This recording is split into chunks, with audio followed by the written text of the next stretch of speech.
তো 6 নম্বর পেজে এসে এখান থেকে আমার পেজ বর্ডারটা আলাদা হবে 10 নম্বর পেজ পর্যন্ত।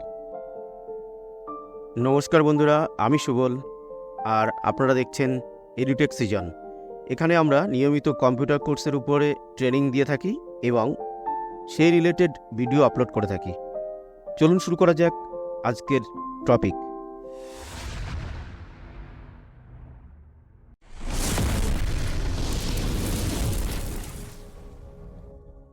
মাইক্রোসফট অফিস ওয়ার্ডে কীভাবে প্রত্যেকটা পেজের জন্য আলাদা আলাদা বর্ডার সেট করব।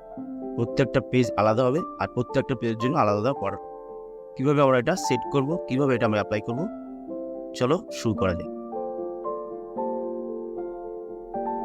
ফার্স্ট আমি উইন্ডোজ আর প্রেস করলাম, রানে এসে এখানে টাইপ করব উইন1,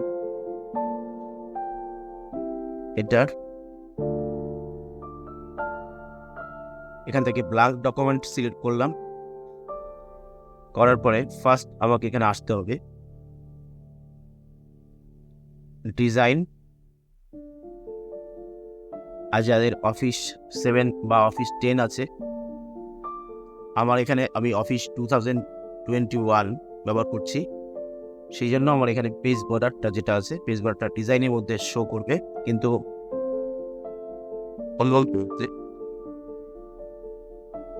অফিস 10 অফিস 7-এর ক্ষেত্রে তোমরা বর্ডারটা পেজ লেআউটের মধ্যে পেয়ে যাবে। তো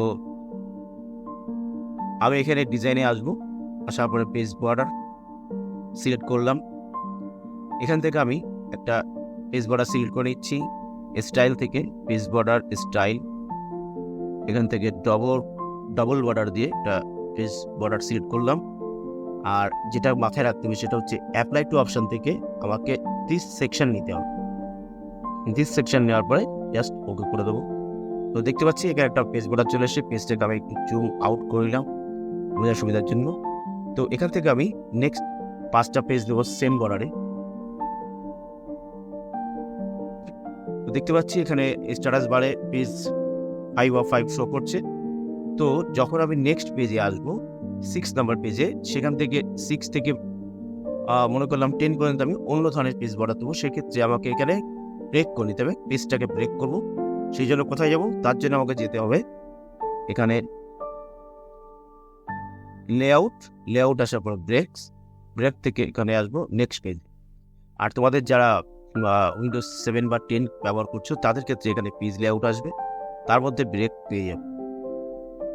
তো এখানে ব্রেক করার পরে নেক্সট 6 নাম্বার পেজ চলে এসেছে, ব্রেক নেক্সট পেজ।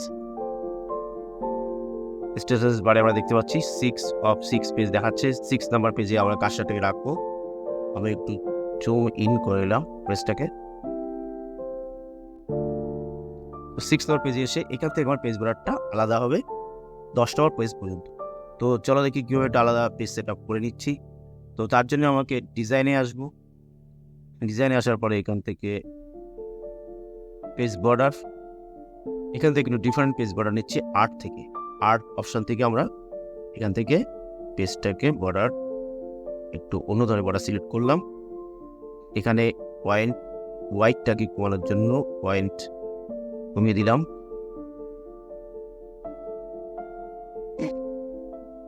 আর মনে রাখতে হবে এটা অ্যাপ্লাই টু অপশন থেকে। এখানে দেখা যাচ্ছে যে অ্যাপ্লাই টু অপশন, এই অ্যাপ্লাই টু অপশন থেকে অবশ্যই আমরা নেবো দিস সেকশন। সিলেক্ট করার পরে জাস্ট আমি ওকে করে দেবো। দেখো 6 নম্বর পেজ থেকে পেজটা বর্ডারটা আলাদা হয়েছে, পেজ বর্ডারটা এখানে আলাদা দেখাচ্ছে। এবার এর থেকে কন্টিনিউ করবো আমি, নেক্সট 10টা পেজ নেবো, আরও 10 পর্যন্ত। তো কন্ট্রোল এন্টার দিয়ে আমি পেজটা বাড়িয়ে নিচ্ছি, নতুন করে পেজ ইনসার্ট করলাম।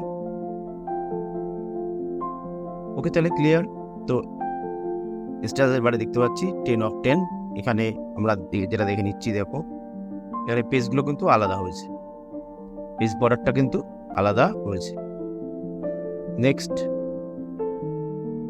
ফার্স্ট 5 পেজ আলাদা ডিফারেন্ট, অ্যান্ড নেক্সট 5 পেজ আলাদা ডিফারেন্ট। ওকে, তো এটা আমরা শিখে নিলাম যে প্রত্যেকটা পেজের জন্য আলাদা পেজ বর্ডার কীগুলো দেবো, সেমভাবে আমরা করতে পারবো। এখানে আমি দেখিয়ে দিলাম 1 থেকে 5 পর্যন্ত বর্ডারটা আলাদা, আর 6 থেকে 10 পর্যন্ত পেজ বর্ডারটা আলাদা। এভাবে আমরা ডিফারেন্ট পেজ বর্ডার অ্যাপ্লাই করতে পারবো ডিফারেন্ট পেজের জন্য।